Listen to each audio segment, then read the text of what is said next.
All right, we are back. Welcome back to the live, um, the Daily Yapper. That's what we do here. We constantly yap about football. Now, in YouTube chat, I'm going to put in what I have here on my TikTok so you can exactly see what the list looks like here because I do believe this list right here currently is the best signings currently in the Premier League. I do think obviously things could change. There's plenty of players that are still be going. What's up, Cameron? That could be obviously coming and going yet this season. But I do think right now these are the top five signings as of right now. Let's see here. Zubamendi for Elanga and five. We are looking at Kuna for the top five. And I'm going to put this on YouTube, some on YouTube as well here. So in case I'm looking at the other screen here. Whoops. Oh, I can pin that though. That's right. Pin message. There we go. All right. Oh, man. So let's see here. I do think, again, right now, currently, these are the best signings currently in the Premier League. Can I change something here? No, I can't. I messed up on that. Because I know a lot of people are going to be thinking all-time signings. I think Florian Wirtz has a huge potential, obviously, to be one of the best signings this upcoming season for Liverpool. I do think him playing in the Bundesliga did such a phenomenal job that I cannot wait to actually watch him play, despite being a Chelsea fan. Maybe make that jersey a little bigger so you know exactly who I'm cheering for. Not that I'm a Liverpool fan, but I do love watching Florian Wirtz play. I think he's a phenomenal player, and therefore, again, I think he has high potential for being a great signing for Liverpool for Arne Slot this year. Obviously, unfortunate with what all happened with Liverpool, but I do think again they will find some other players to fit with Florian Wirtz, and I do think that he could be one of the best players, not just the best signings, but one of the best players, and could make possibly the team of the season as well. Wouldn't be shocked by that from what this player has done in the Bundesliga. Obviously, for Leverkusen, he was part of the reason why they've done so well in the past couple of seasons. Xabi Alonso, obviously a great manager for getting them over the hurdle to win the Bundesliga for the first time ever in history. And I do think he was part of that. Obviously, Frimpong was a huge part of that too. You look at Ta and the rest of the team from Bayern Leverkusen, the team itself was, I think, a pretty good sign, but it was because of Xabi Alonso's tactics too that did get them where they should be. Why do you rate Alanga so high? I do believe Alanga is right now, like if we do Premier League, Fantasy League, I think he's going to be a guy that scores a lot, but that obviously shouldn't be the only way you grade players. What we saw last year for Nottingham Forest was something that, again, they played so well. And I think at Newcastle, there's so many higher quality players at Newcastle. You think I think he's linking up with Isak because it seems like Isak should be sticking around for Newcastle. I know there's been some talks about him going to Saudi Arabia League, but I think he sticks there for at least this upcoming year. And then you got Anthony Gordon on the left side. That's a pretty good lethal attacking third or attacking three up front. So not only can they go down the left side with Anthony Gordon, they go right down the middle with Isak and obviously Alanga on the right side. He can cut it in, he can dribble, he can do quite a bit. I do think again he's going to be a guy that people are going to forget. Brian Mbembo, I was between him and Kuna. I'm not gonna lie. I think both those players will be good signings, but I think Kuna is just a guy that's going to be a little bit better than him. He'd probably be he might be sixth or seventh because again, there's a lot of players that are getting transferred right now. Mohamed Kudus to Tottenham, I think he can also make this list, but he's just a guy right now that's been slightly inconsistent. I mean, granted, playing for West Ham, we've talked about before that West Ham probably is part of the problem for him, but I think at Tottenham he could definitely excel as well. I do think Lavia will do this upcoming season. I hope Maratska plays him more. I love Lavia. I hope he plays a lot more. I do think if he's fully fit, he should get more match time, but he obviously has to rotate with Moise Caicedo and Enzo Fernandez, and that's difficult. And on top of that, we also have Santos and a few other midfielders here as well. I'm sure you're an amazing guy, but the Brit in me is telling me this is American rage bait. I'm curious, who would you change in this for the most part? Because Verts for Liverpool, I think again has a high ceiling this upcoming year. That's why they paid so much for him. João Pedro was phenomenal at Brighton last year. He's playing with Chelsea. We saw what he already did without a preseason with Maresca and with the players at Chelsea. Zubamendi for Arsenal, I think he is that guy that can really dictate their midfield.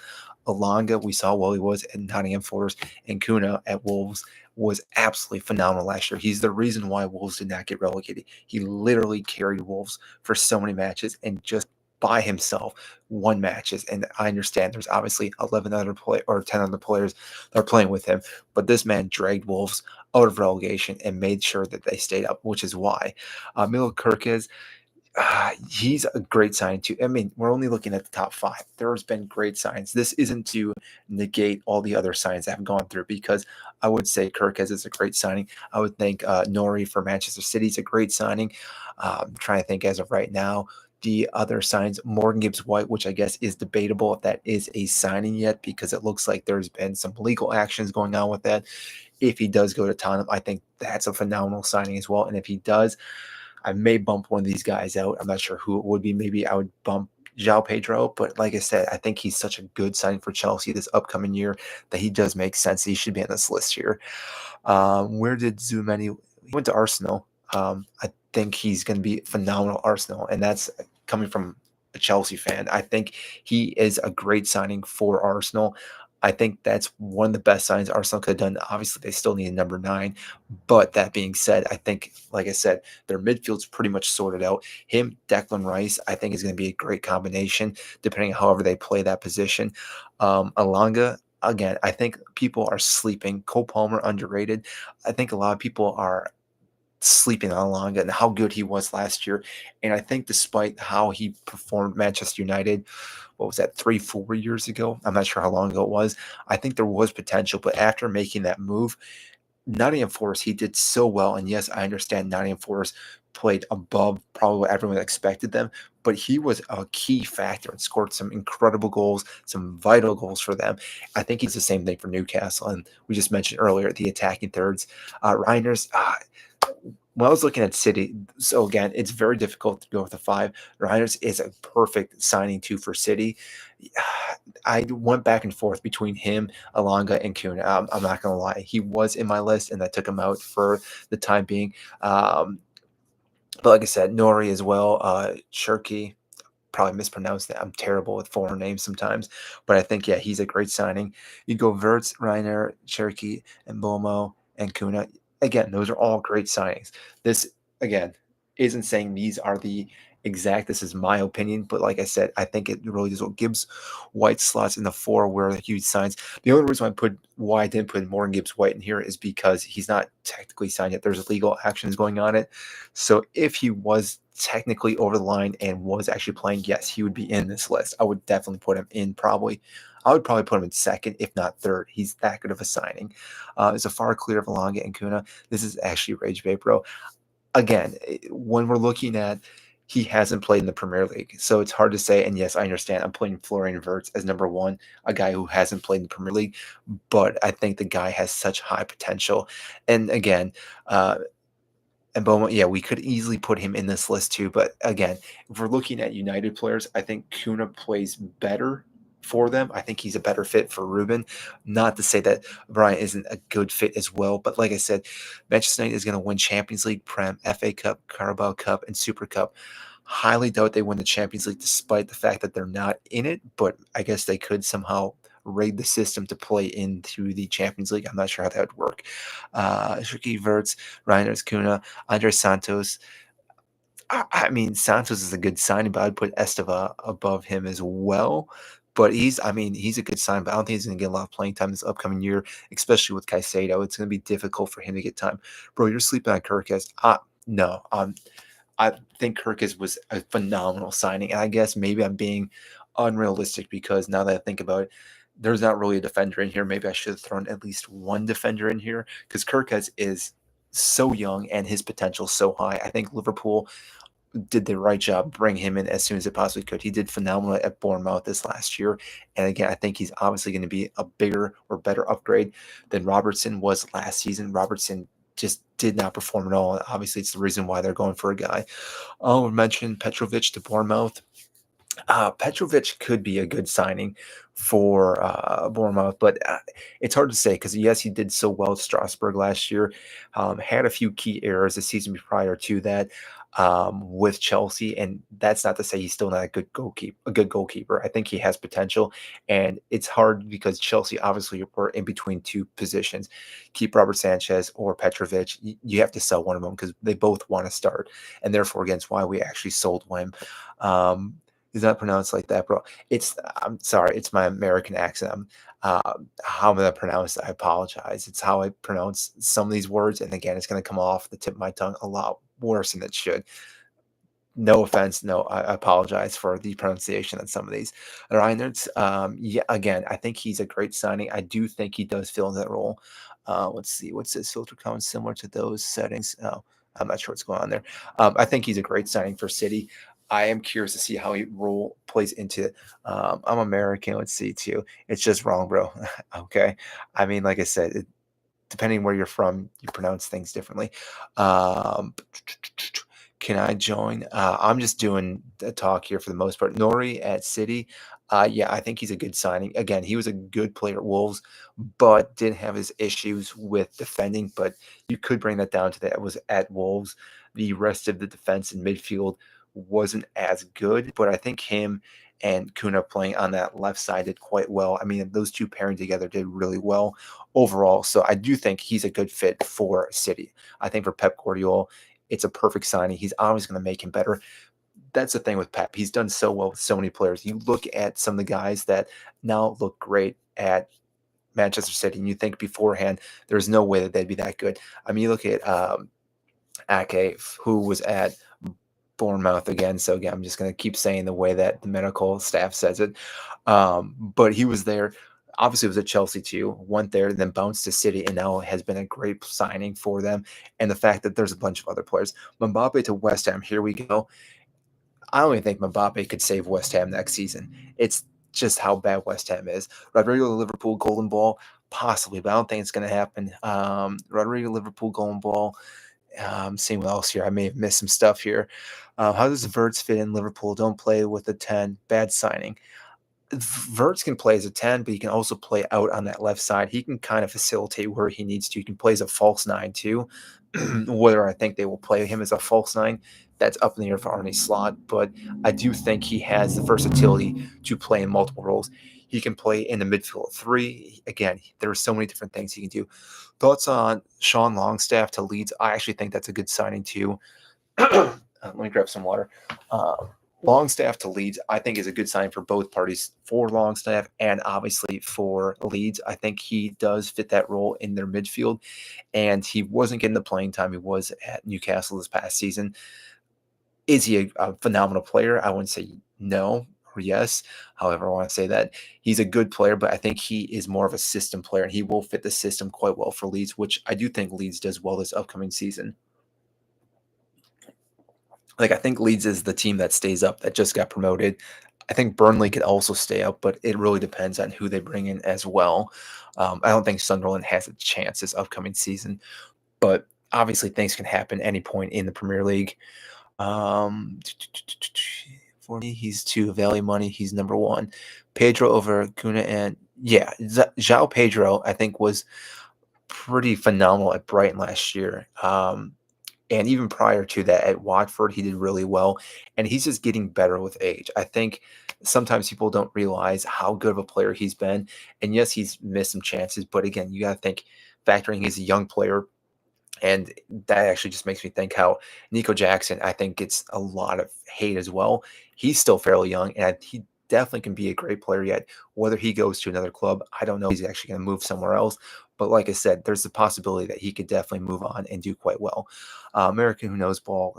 I mean, I know Chelsea wise, I do feel like there's a lot of information I'm probably messing up here, but otherwise, it's all right. Unless you're a Bournemouth fan, no one gives. How you pronounce that? Again, I'm apologizing because I'm from when I was in college. Bournemouth was a medical terminology we had to fill out all the time, and that's how we pronounced it. So Again, I'm sorry, Jude, if I keep saying it wrong and that frustrates you. I'm not trying to do that on purpose. Let's see here. If Livermento lands, I don't know, where's Livermento's going? Or Livermento, where I didn't realize he was moving. Or if he did move, I didn't even see it because I was looking at the list earlier. Do I still have my list up? I didn't see him go anywhere. Let me see. Because I thought he was sticking at Newcastle. Unless you mean is he a young player, then yes, he's a great young player. I agree with that.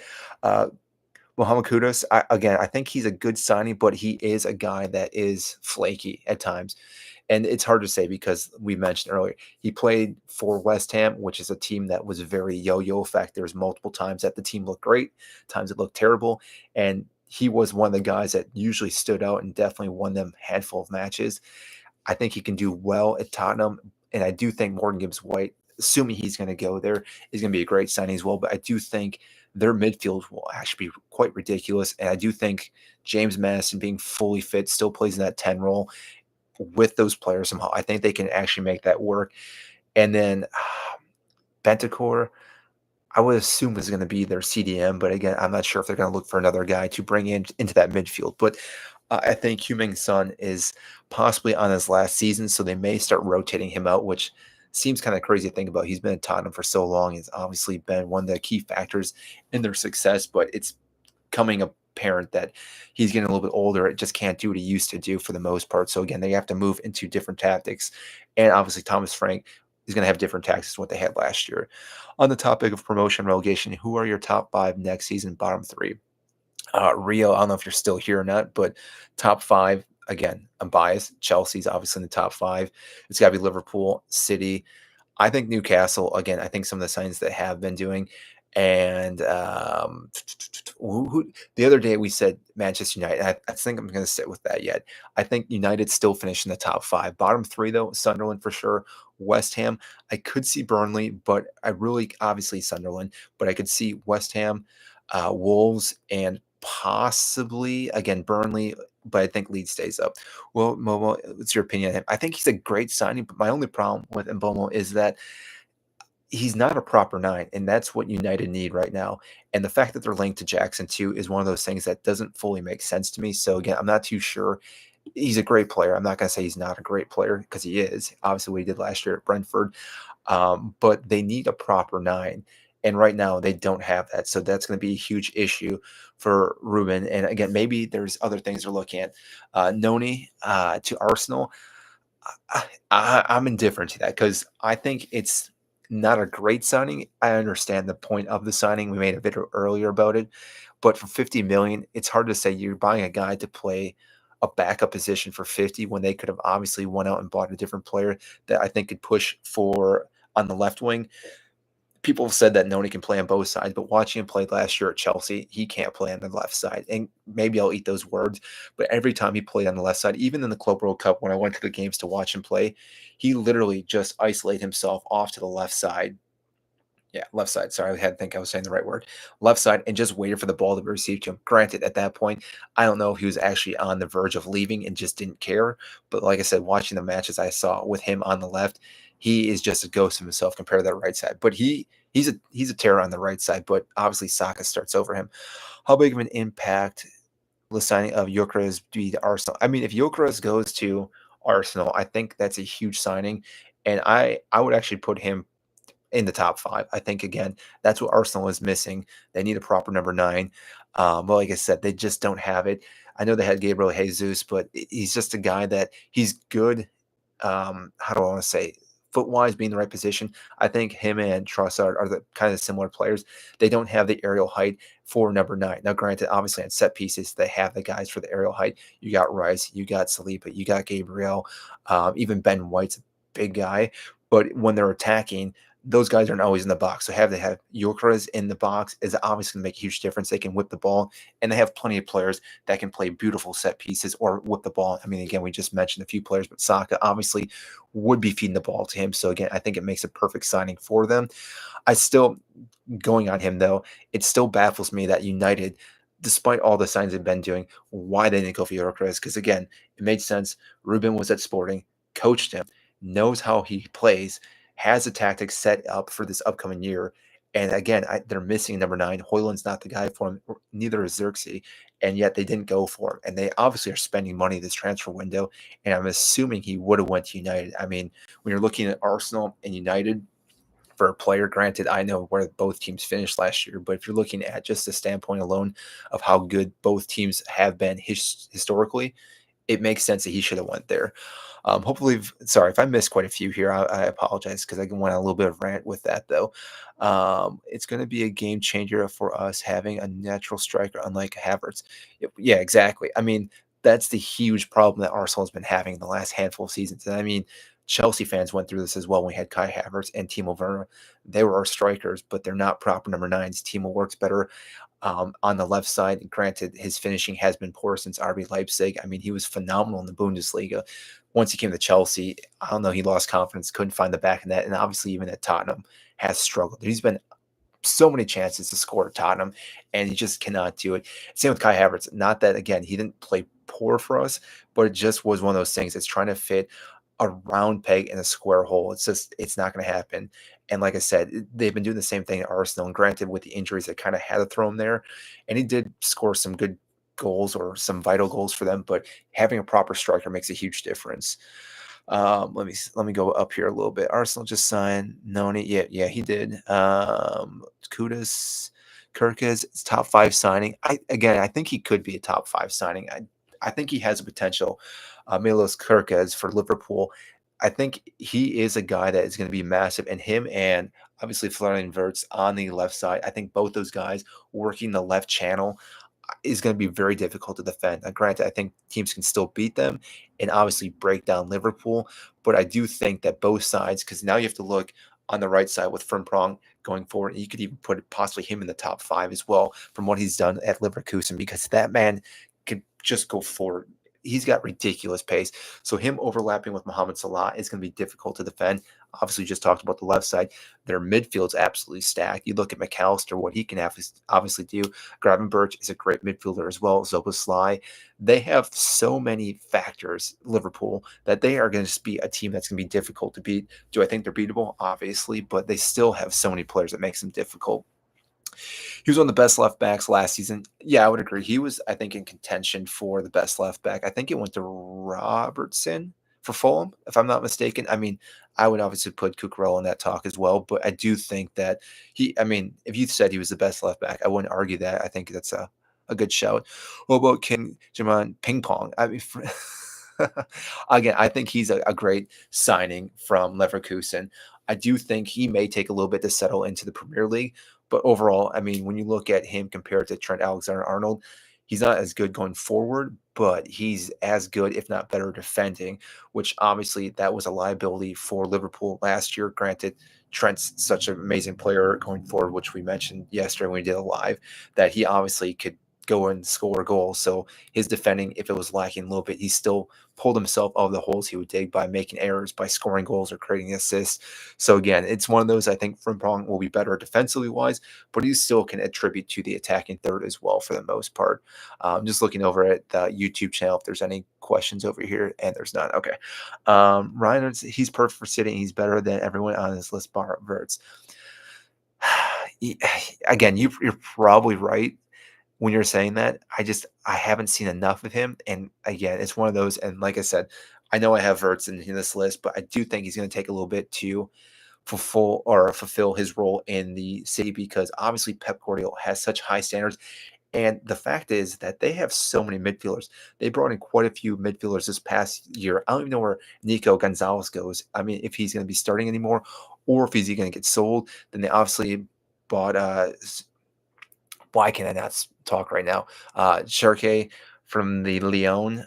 He obviously is going to be playing. You look at Rodri, there's Phil Foden. There's so many players at City that I don't know if he's actually going to be starting every single match. And that's why, again, it's difficult to put him in the top five, because I do believe all these five players, they immediately start. It's not like you're going to buy any of these players and then have them on the bench, whereas he could be on the bench at some matches for the most part. I'm just going back here a little bit. Let's see here. Frimpong is the only Newcastle. Wait, was this only if Newcastle are open to the record fee? I don't think Isak leaves. From what we were seeing today, I think he stays now, and I think Liverpool go probably for Hugo, and I think that makes a perfect signing for them too. I think again, it's one of those things that to sign Isak would be obviously a big signing for them, but at some point, I think they got to realize to spend that much money, they can go and spend that money elsewhere and also get more players for depth wise as well. Because I'm just trying to think who they all have. Right back, they have Connor Bradley. CB, I think they need another CB if I'm not mistaken, Liverpool, because I think they got rid of a few guys. And obviously, I mean, Virgil van Dijk is an absolute unit that's pretty much fully fit every single match. But Joe Gomez, Kanate, and I don't know what's going on with Kanate too, if he's going to be sticking around, if they're trying to sell him because obviously Real Madrid are tapping him up that they're trying to get him on a free fee next year. They just did with Trent Alexander Arnold. But I mean, there is still a good team. Let's see here. Did I miss anyone here? Liverpool, Isaac. We won't. Gyökeres. We'll talk about him again in just a second. João Pedro. One. See his performances. Yeah. Again, I think João Pedro. A lot of people are sleeping on because again of how good this player actually is, and even I mean, you could argue that he's a bit of a head case. I think all players have their own head case problems because there was times at Brighton last year where I think he did lose his mind a little bit. But I think at the same time, the caliber of player he is, I think sometimes when you're that good of a player, you're expecting or you're demanding the best from your teammates, and sometimes it doesn't happen. Where I think at Chelsea, he's obviously going to have players that are definitely going to be trying to reach that level and play just as well as him, or obviously get up to his level, or again, they're going to push each other to play that much better. So again, that's where I think um, Mark, where I don't think is he. I think he's staying at Crystal Palace. If I'm not mistaken, and then I think he's leaving a free transfer next year, from my understanding. Which again, from a Crystal Palace standpoint, obviously is not what they want to hear. But he's their captain, and unfortunately, Crystal Palace got pushed down to the Conference League. But I think for them, they want to probably keep him, even if he does go for free next year, because they need him for the captaincy. They need him for the back line. I mean, he's a solid player. And on top of that, I think just again for the conference leagues, it makes sense to keep him despite losing out on any type of fee they would get next year, unless they sell him in January, which doesn't seem like that would make most sense to sell your captain at that point either, though. Um, what about Rodrigo to Liverpool? Isaac is out of the question. Rodrigo, if he goes to Liverpool, it could be a good signing. It just seems like I don't fully understand what's going on with Real Madrid right now because with Rodrigo and Vinny, they're looking to get rid of them, which obviously Mbappe is there. So it makes sense that he's going to be starting on that left wing. Both those players obviously want to play in the left wing. They prefer the left wing.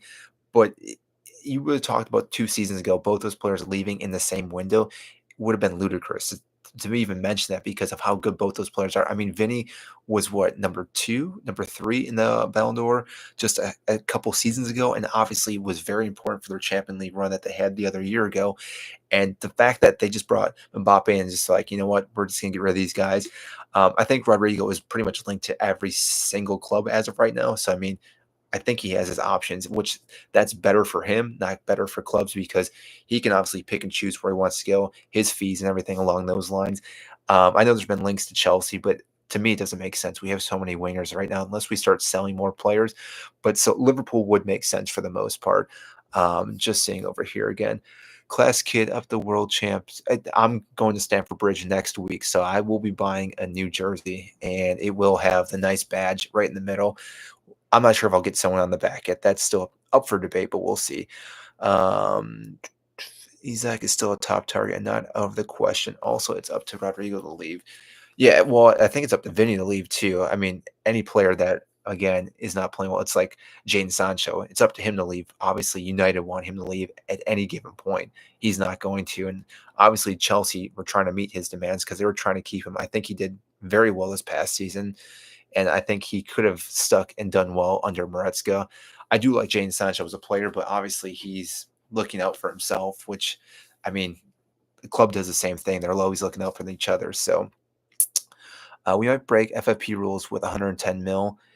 Yeah, that's the thing too with Liverpool. I mean, they obviously just broke the bank for Verts. They've bought many players already. So I think to then sign Isaac, I think they are digging themselves a little bit of a hole because then for the next handful of transfer windows, I'm not sure if it's the next 3 or 4, which would obviously be 2 seasons, they would kind of struggle. And granted, they could sell some of their academy players to, I mean, profit off them, but otherwise it would still make it a little difficult for them. Yeah, it would fit for Salah if he goes to AFCON and then his natural position. Is AFCON this year? I completely forgot if it is this year, because if it is, then I mean, it makes sense for Liverpool then to obviously go for a few extra players because they're going to need some more depth as well, especially for if Mo's going to be gone for a month and a half, depending on how well Egypt does. If that's the case too, I guess I mean even City then will have to make a few changes as well with Marmoush. If that's the case, I kind of forgot about that. That's this year. Um, West Ham and the kid looks like an absolute star. I haven't seen enough of him, so I can't say yes or no on that player. Estavio is going to be a stud. I do think he has potential. I don't know if he's going to start right off the bat because I have a feeling we're probably going to see Cole Palmer play that right wing position because of how many players we have currently right now. And obviously, we saw how well that worked. And when I say he plays that right wing position, he's still going to just float into that midfield, like into the middle, almost as a 10. And then we're obviously going to overload with Malagusto going up, probably doing the inverted type thing we saw in the final. I mean, obviously, Cucurella can do that just as well, if not better, because we saw him score multiple goals. But I think it really works with Malagusto pushing forward, or even Reece James if he's going to be starting. I mean, Reece James had a pretty good season this past year and did stay fully fit for, I think, like 80% of the season, which was the first time in quite some time. So both players can do what they need to do by pushing up. So there again, I don't know if he fully starts. I do think he comes in as a sub for the first handful of matches. If he does really well, I think obviously then it kind of forces Enzo Maresca to start utilizing and playing him more. And hopefully it does go well for him. But then again, another player has to get dropped to the bench then. And I'm not too sure who that would be off the starting 11 right now for Chelsea. What does it say? Bias. Sorry, going back here. I see Gibbs White. I'll talk about that in just a second. Bias left. Jao Pedro isn't better than Kuna or Alanga. I guess I should have said this. I mean, these players are all you can rotate these players minus Verts. I think Verts is the number one, but actually I don't know. I'm gonna stick with Jao Pedro being two. I think he is that good, but I think 3, 4, and 5 could always change here.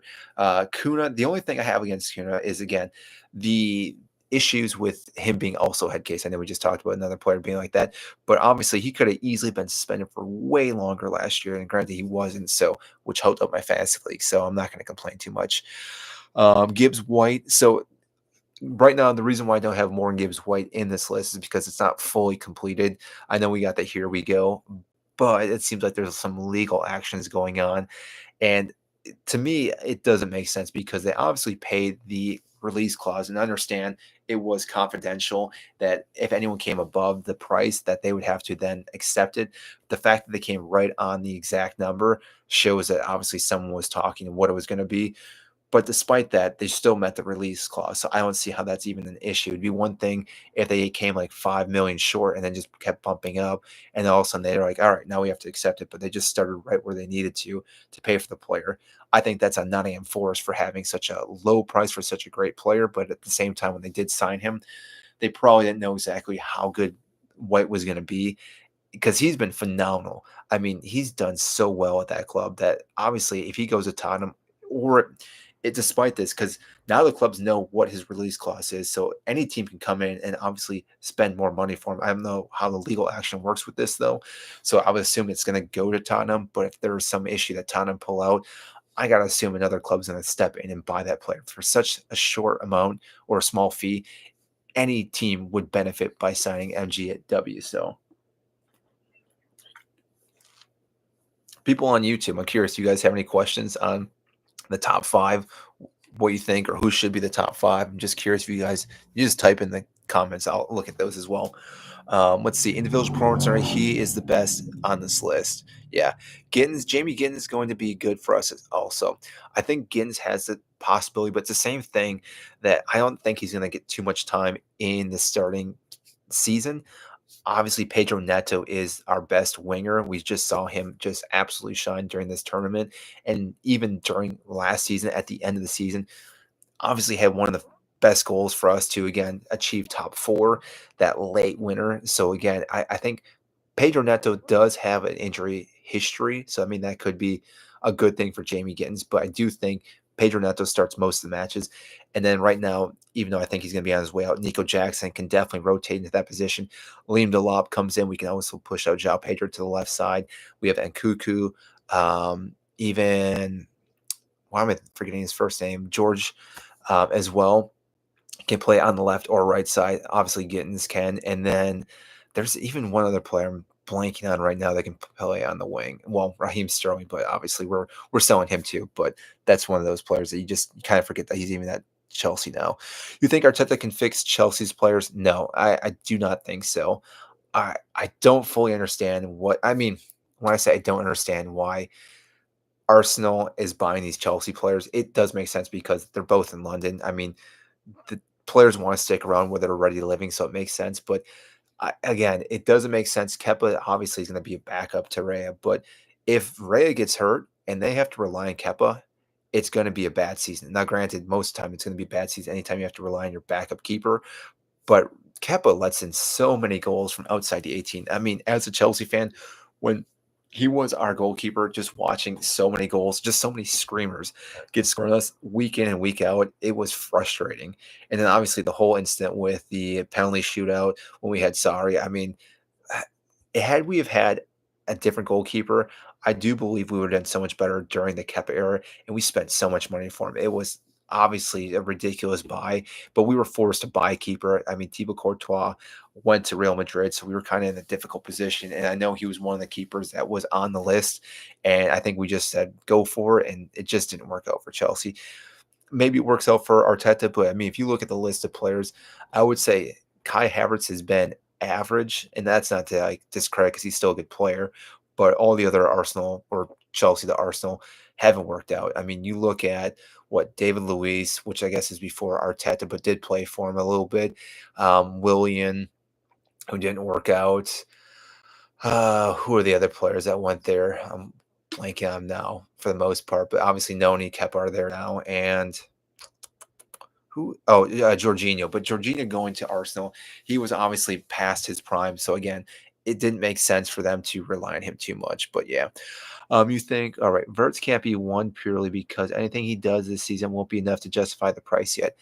I disagree. If he scores, I mean, not that I'm going to say Verts is going to score 20 plus goals, but if he were to score 20 plus goals plus have 10 assists and they win the Premier League or again they win the Champions League, he's already gotten his worth. And I do think again, you got to look at long-term wise. And like I said, I think he's a guy that has done so well for the German national team, and he's done so well in the Bundesliga that he's a guy that really should step up and do quite well.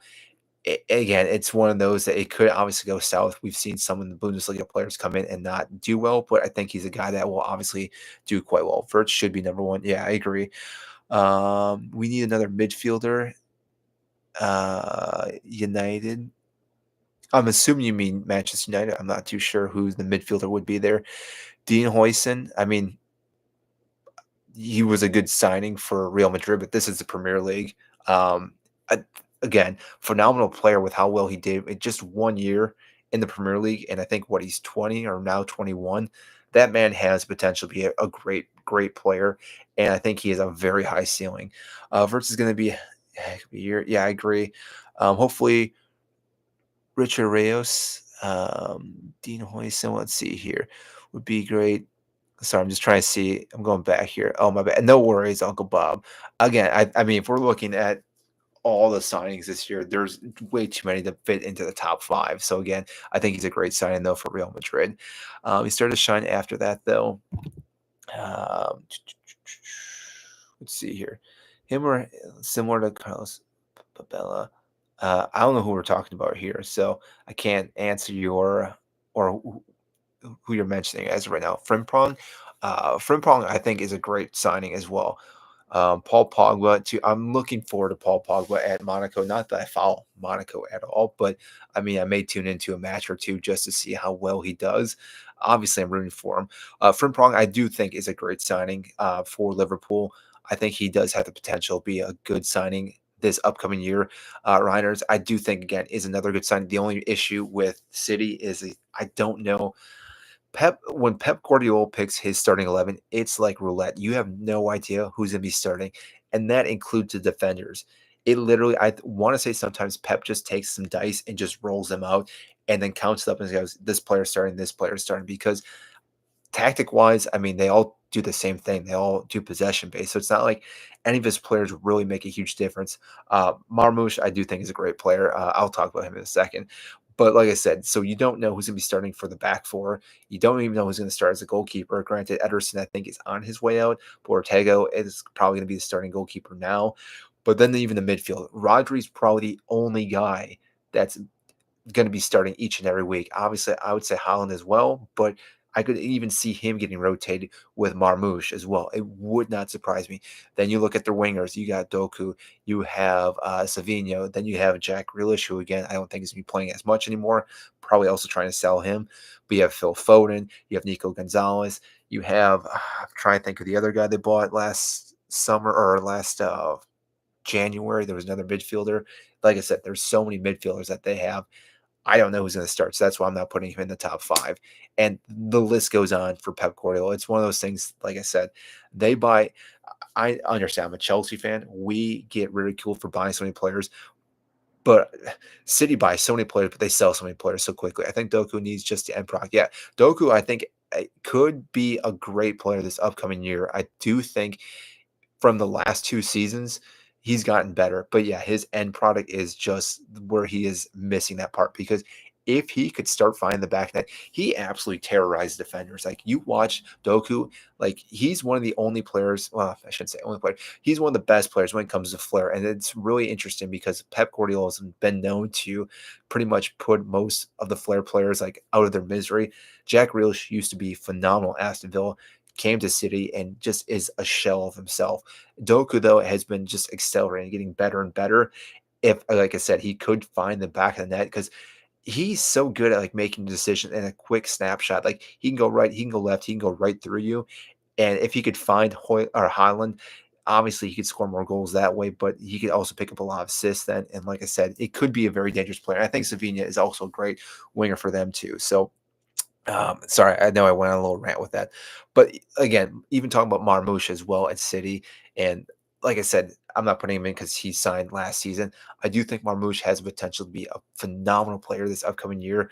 I actually don't know though if AFCON is happening this year because if that's the case, he will be gone for a while, which again could hinder how well he does this year. But that being said, I do think he's going to score. Maybe I'm being bold here. I do think he scores 20 plus goals this year, Marmoush for City. And I think City obviously are going to just be thrashing teams, but their defense has been struggling the last couple seasons. Now, granted, maybe it's because Rodri was out this past season, but I don't think Ruben Diaz has looked as good. But like I said, if you don't have a proper CDM, it's difficult to have a back line that does well. And Rodri's probably the best, but with the hamstring injury he had last or ACL injury, he might not be the same player this upcoming year, which can make a huge difference. As a Newcastle fan, I really like Elanga signing. Yeah, I do like that signing as well. I think a lot of people do not realize how good Elanga is as a player because, in my opinion, he was one of the standout players last year for Nottingham Forest. Obviously, uh, Morgan Gibbs White was phenomenal as well. And I mean, a lot of the players excelled, but I think Alanga was one of the guys that really was a key factor for them performing well. I think he slots into Newcastle perfectly. Like it's the perfect signing for both parties. I mean, Newcastle needs a guy like him. He can fit in, he can stay fully fit, he can score goals, he can pass the ball, he can dribble. He pretty much should be starting every single match and should again be a great signing for them. Probably gonna throw him in my fantasy league. I cannot wait for fantasy to actually open up so I can build my team. Probably gonna make at least like 30 different teams, and finally when week one starts, we'll try to settle on one. But usually I change so many different players when it comes to Premier League fantasy. So we all know Brentford getting first in the Premier League. Uh, I could see Brentford getting relegated this upcoming year, and that's I mean I feel like that's not being harsh. They just lost their manager Thomas Frank, who's been there for multiple seasons. They just lost one of their best players. They lost their I guess I even put Nogard in here. Which I don't think he's a top five. They lost their captain. They're possibly going to lose another player as well. Brentford are really like in a massive hole right now. And granted, if they win some games right off the bat, then that'll be fine. But there's a chance that they come over the season right off the bat and start losing a handful of matches. Same thing with West Ham, which is again why I think West Ham will struggle a little bit. But overall, I think for signing wise, they need to sign some more players. They need to really fill in the gaps, especially now for goal scoring. There's a massive gap. Viso can only do so much, and I think him and Bomo played so well together that, like I said, they need someone that can pair well with him. If they don't find it, they're going to struggle to score goals. I think they're going to let in goals. Oh, Flecken, that's the other guy. Yeah, Mark Flecken left for Brentford. So not only you look at that entire spine of Brentford, it's all gone, which again is a massive issue for Brentford. And I know they signed, and I'm gonna mispronounce his name. It's the Irish Kalahar, I believe. I probably mispronounced that, and he did great at Liverpool. I think he can easily do just as well. But Mark Flecken was a phenomenal goalkeeper for Brentford. I don't know how many games he just had so many ridiculous saves to keep him in matches, and it could easily be the same thing for him too. But like I said, they've lost so many players, Brentford, and when you lose your manager, it can be a good thing, it can be a bad thing. But like I said, it could be a huge problem for them. So yeah, sorry if I again went on a little bit of a ramble there, but I prefer Mateta. How is he doing, Mateta, by the way? Is he fully recovered from that massive, I shouldn't say it was a massive injury, but that kick he got in the surgery and everything? I'm assuming he's fine now, but I completely forgot to check on how well he's been doing since the end of the season. Kirkus is a great sign like that for Liverpool, needed from last season. Yeah, Robertson, again, I don't know what happened to him, but he pretty much was not the same player that he had been prior seasons. Now, I do wonder with Liverpool, and I'm saying for every player, but I'm saying for Robertson, with the high octane, the gegenpressing that they did with under Klopp, at some point, I gotta assume that does wear on players, and I think Robertson probably at some point just got exhausted and again just couldn't do what he needed to do. Kirk, as being such a young player, I think can obviously continue to run all day long. So again, he'll be a great signing for them. I don't know what depth wise on their left back position though. That could be an interesting thing for Liverpool though. What do you think about Petrovic to Bournemouth? I think Petrovic is a good signing. It's one of those things that it was hard for Chelsea. I know I mentioned earlier in this live between him and Robert Sanchez. I do stick behind Robert Sanchez even prior to the final in the Club World Cup. I think he is a better distributor, better shot stopper. But that's not to take anything away from Petrovic. I think he did well at Strasbourg this past season, and he'll do well there too. I think we'll go back and look at it, and people will talk about how we let him go and how well he's done. But it's one of those things that keepers is a difficult thing because it's not like you can really rotate keepers. You even look at Arsenal. I mean, they got rid of Ramsdale 2 seasons ago, brought in Raya, and granted, Ramsdale struggled absolutely at Southampton. But I think any goalkeeper, I think Courtois, Donnarumma, any goalkeeper, you could even put Buffon in there, and at the peak of his performance, would have struggled at Southampton last year. That's how poor they were. So it didn't matter. He could have went anywhere. It just I don't know why he went to Southampton. That seems like that was the worst decision for him, but it is what it is. Frimpong, honestly, I think they may use him. Maresca, Gusto. You mean Frimpong's going to play similar to Gusto? Malagusto. I could see that. I mean, it wouldn't surprise me. But the only thing is, Mohamed Salah loves to hug the outside of the pitch for the most part. He likes to receive that ball, and when he has that ball, he likes to then dribble into the pitch and use that space for the most part, or again drive down the side. So I don't know if he would do that as much. Whereas with Malagusto, we saw Cole Palmer drift in, which then left that massive space for obviously Malagusto to run into. So could it happen? It could. I don't think that is Slot's tactic wise, but maybe he saw what he saw in this Club World Cup and realized he needed to change something up. That could be the case for the most part. Where is Reinert's? Again, if you just hopped in for Reinert's, I'm saying right now, City have way too many midfielders. I do not know how he's going to be in there or if they're going to rotate him all the time. Frimpong minimum third in this list. I mean, it didn't feel right putting two Liverpool players in here. I guess you could say we could have put three in here, but I do think he could easily be in. And like I said earlier in this, maybe I should have put at least one defender in here. I mean, this is Zumendi is probably the closest defender that we have here. Obviously, plays more of a defensive role in the midfield, but otherwise we want attacking players here. But I mean, I could see him being in the top list. That wouldn't surprise me. Let's see. Roy said check him this season. So I know a lot of things came in here about Frimpong. I don't know if you want me to talk more about him, how well he did at Leverkusen, because I mean we can talk about that.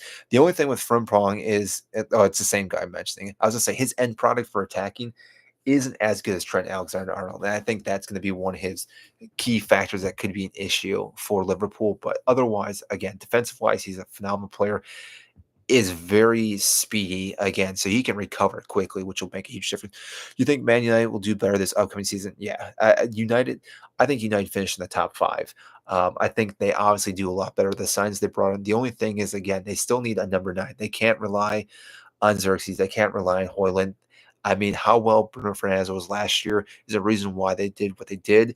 They still need a few signings, but they can't get worse. So yes, they're going to be better, but I do think they do bounce back. And I think, like I said, if they've signed someone to actually find the back of net for them, they then will be phenomenal and be hard to beat as well.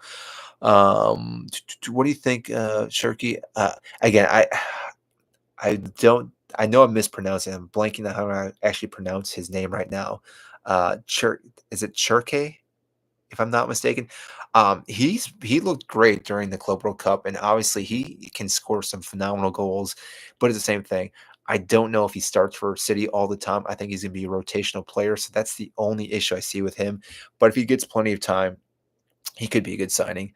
Alonga out. Nah, I'm keeping Alonga in there. Thoughts on Nori going to City and Armand Lorente going to Sunderland? I didn't realize Sunderland signed him, so that could be a good. Wait, am I thinking of the right guy? I'm not 100% sure actually on this guy, so sorry. Um, for Sunderland, so don't quote me actually on him. But Nori, I think is a good signing. But the only thing is, I don't know if Gvardiol starts over him or how that's going to work with him. He's good going forward. Obviously, he can dribble, can cross the ball, and he does have some errors defensively wise. But I think when he was playing for Wolves, that was part of the issue that the Wolves just got sliced and diced all season long. Whereas at City, they're going to have a lot better constriction and structure with their defensive line. That's going to make him a lot better. And I could see him being the inverted. It seems like inverted left back, right back is the common thing now, tactic wise. And obviously, Pep is trying to keep up with things, and it would make sense that he's going to be the guy that's going to push into that midfield to overload some of the areas because he can easily do that. I mean, he's a great ball handler. He's good in tight spaces. He can dribble out of it, play 1-2s very quickly. So yeah, he's a good signing. I think it'll work out for them. But again, I don't know if he's going to be the starting position right off the bat because I'm just trying to think again, defensively wise, where age wise City is at because obviously some of those players are getting up there in age, but he does make sense to be there. Guardiola could play, but still smart. Yeah, I mean, I think Guardiola, he's a guy that can pretty much play anywhere in that back line. That's how I don't want to say that's how good he is because he is just very adaptable. He obviously prefers being more on the left side than on the right side, but he can play on the right side. And I do think this now being his third season, I think he actually does a lot better this year. I think last year was just one of those seasons. It was a fluke for City. I mean, with the injuries and just they could not get anything going until almost the end of the season. So, like I said, I do think they'll play a lot better. Um, Here we go. No Kirkes. I want to kind of put Kirkes in there, but it didn't feel right putting two Liverpool players in there.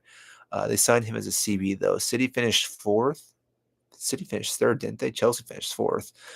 Kirkus signing is so underrated. Yeah. Let's see here. Let me go. What do you think about Kudus and Morgan Gibbs White? I think both of them are great signings for Tottenham. The only reason, like I mentioned earlier, the only reason I didn't have Morgan Gibbs White in this list because he technically hasn't signed yet. I know there was a here we go, but there's some legal actions with it. So if that all does go through, I think he could be one of the best signings this year. I think Tottenham are actually looking pretty good with what they're trying to do.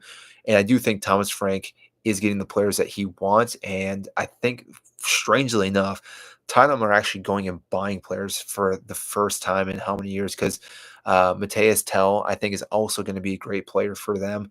I think a lot of people are kind of forgetting how good he can actually be. And again, playing at Bayern and then obviously getting loaned out last year didn't fit into the system right away. But I think that was also part of the problem was that we saw Son kind of playing a lot of those positions. But I think Son's going to be kind of phased out for the most part. And I do think that if you look at Solanke, he's a good striker.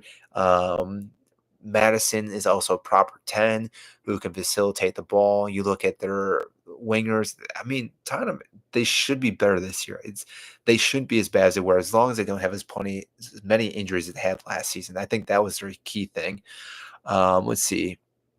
He helped them from Serie B to Serie A last season. Oh, that'd be why I don't know who he is then. Okay. I don't follow Serie B. I mean, I follow a little Serie A, but it's one of those I follow the Bundesliga and I follow the Premier League for the most part. So that's why I feel more confident talking about the Bundesliga players than anyone that coming from Serie A. Now that doesn't mean that Serie A players aren't phenomenal. I think again a lot of those players that do come over do well in the Premier League. Kirka should be top five, in my opinion. Premier left back of the year and fills a position in need for Liverpool.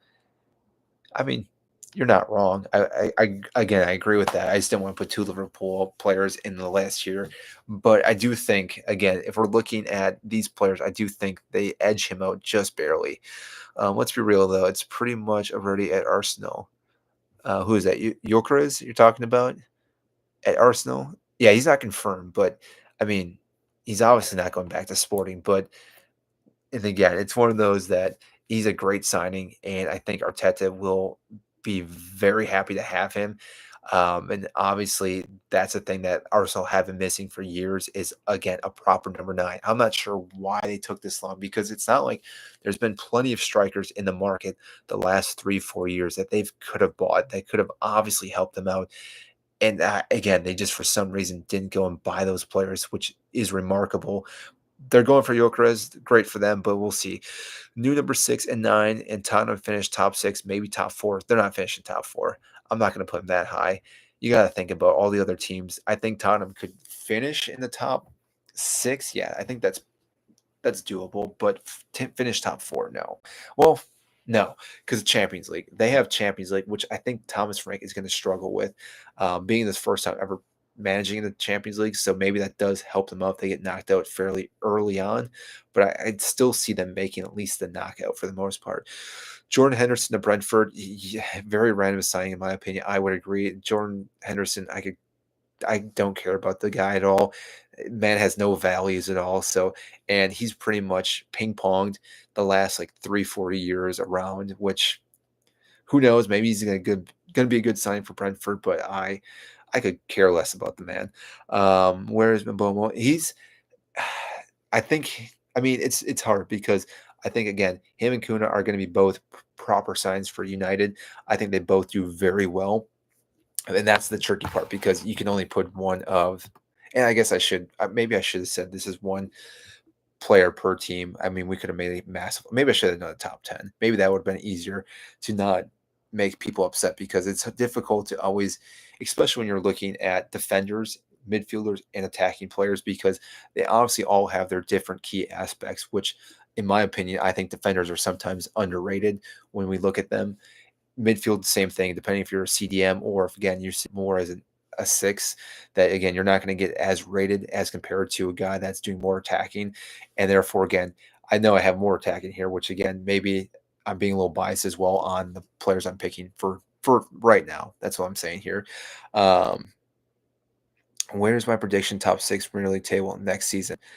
I did a live 3-4 days ago. I may do another live. Well, we'll do more lives, but next week I'm gonna be out because I'm gonna be at Stamford Bridge. I'm going to be touring some stadiums, so we won't be doing any lives next week. But I do lives, I want to say almost every night around this time, and we also do live commentating for at least Chelsea. Going to be doing most of their matches. Granted, they play a few matches on a random Monday or a Friday that I probably won't do, but otherwise, we're doing those matches. And obviously, any big games, we will try to do a live as well.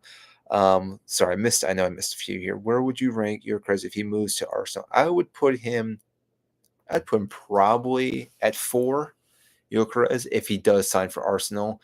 I think, again, you have to give him credit for what he's done the last season. Do I think he may struggle a little bit in the Premier League? There's a great possibility. He did struggle when he did play in the English league, 4 or 5 years ago, but at that point, he was a fairly young player. And obviously, he's aged a little bit more and has more experience. So you expect him to play a lot better in the Premier League this year. João Pedro can take Chelsea very Fat, I'm assuming Far. Yes, yeah, okay, yeah. Yeah, I think João Pedro again is the guy that they've been missing. And this is why I think that Chelsea can win the league, which I know I'm being biased here, but I think João Pedro helps them break down any low block system that they'll go against because the problem we had last year was that pretty much Cole Palmer was our only guy that would actually be creative and make chances. And then those chances would go to Jackson, who usually missed them. Or again, we try to have to running with some type of false nine because we had injuries to our attacking third, which made it difficult.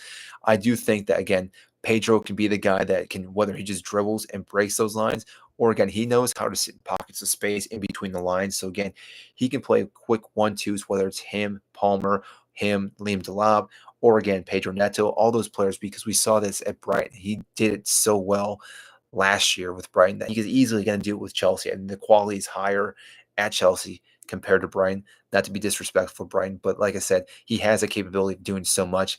He can strike a ball from deep. So it's not like, again, if you give him space, he can shoot the ball from 20 yards out. So you have to kind of pressure him. And if you do pressure that, he's very good at getting by you, whether he has the ball or making those runs for the most part. João Pedro has very good movement, as seen with the goal he had against PSG. Yeah, I mean, if you look at PSG, the final, I did have a video about it, but it got taken down, I guess, copyright wise. But I was trying to break down the goal for Cole Palmer and what João Pedro brings because. Again, a lot of times people will talk about goals and assists, but in that goal that Cole Palmer scored on the second goal, João Pedro makes that happen because of his overlapping run. If it's not for him, the defenders don't start shifting. I think it's Vitinha that shifts, and then he does a fake shot, does a shimmy, and then slides it past Donnarumma. But because João Pedro makes an overlapping run, again, it creates this opening space for Cole Palmer to take advantage of it. And again, you're not going to get an assist for it. You're not going to get any type of stats for it. But that's the reason why, again, I do think that João Pedro brings that to the table because he's going to be making those overlapping runs. Or again, he makes that run where he then did receive the ball from Cole Palmer, which obviously beautifully weighted by Cole Palmer. It's a phenomenal through ball. And he has the audacity. You even see when he chips that ball, he's already looking at Donnarumma, sees him coming out, and just knows he needs to chip it. Like to have that quality and that intelligence to do that, especially in a final, shows you how good of a player he is. And like I said, he's still a very young player. I think people are still sleeping on João Pedro, which I'm not gonna lie, I kind of slept on him for a little bit too.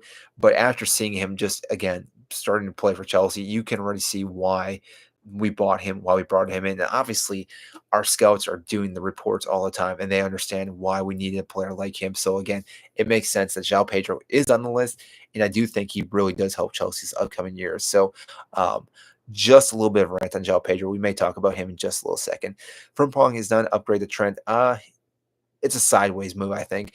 Darwin, I'm assuming you're talking about Darwin Nunez. We can talk about him in just a second. Bro, do you agree or no is the most overrated player? I mean, I don't think he's overrated. I think obviously he's one of the best players to ever play the game.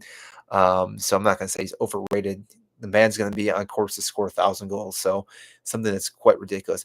How are you 2-4 better than 5? How are 2-4 better than 5? What do you mean?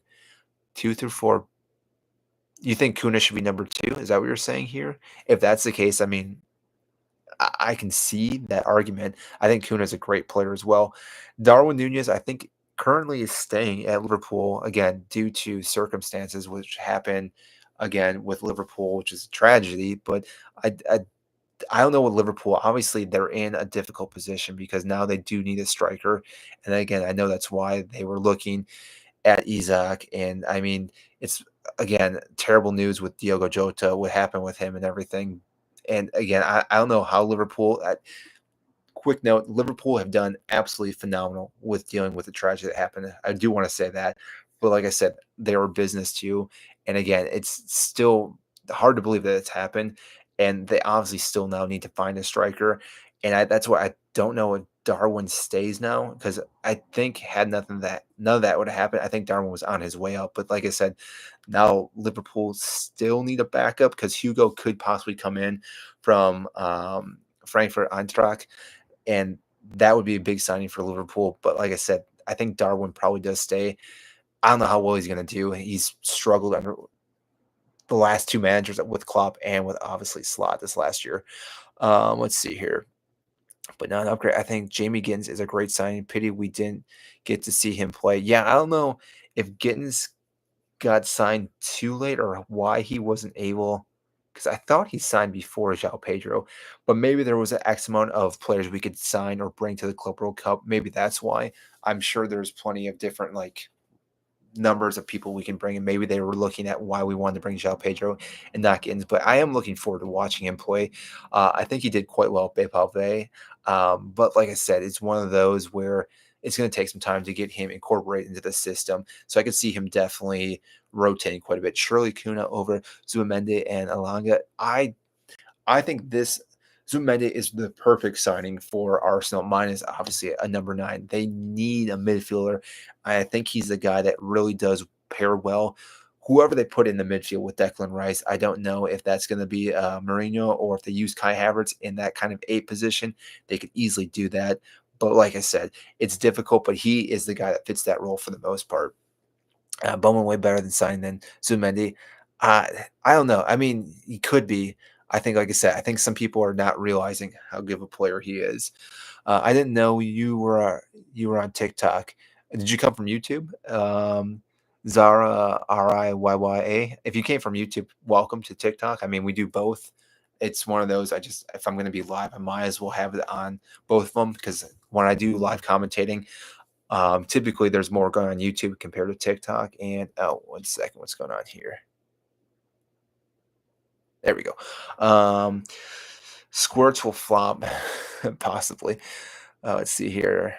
Again, couldn't play in the Club World Cup because Dortmund were in. Oh, that yeah, I completely forgot about that rule. That obviously makes sense why João Pedro could play and he couldn't. Forgot about. Did he play then for Dortmund in the Club World Cup? Because I don't recall him playing in any of the matches, but I could be mistaken. I wanted to watch all of them, but I didn't get to watch all the matches. I'm an Arsenal fan, but Kudus is going to revolutionize Spurs. That doesn't sound like an Arsenal fan. I don't know what you might want to get your head checked if you think he's going to revolutionize Spurs. We don't want that to happen. What was this? The new Manchester City jersey is so good, and I'm a Barca fan. I'm trying to think. Was that with Erling Haaland? Was that the new jersey? Because if that's the case, they do look nice. But I think Chelsea's jerseys look way better. I think some of the jerseys are going to be phenomenal this year. I think the last handful of seasons there have been some terrible jerseys, but I do think they're starting to actually start getting better. And I'm planning on buying a jersey next week when I'm in Stamford Bridge. I'm curious who I should put on the back. If you guys want to tell me who I should buy, but I think I have an idea. If I do buy a guy on the back, I might just go long sleeve with no name though too. Do you think Wrexham make it to the Premier League this year? 1 second. No, I don't think Wrexham makes it to the Premier League this upcoming year. I think they sit in the championship. I want to say Champions League.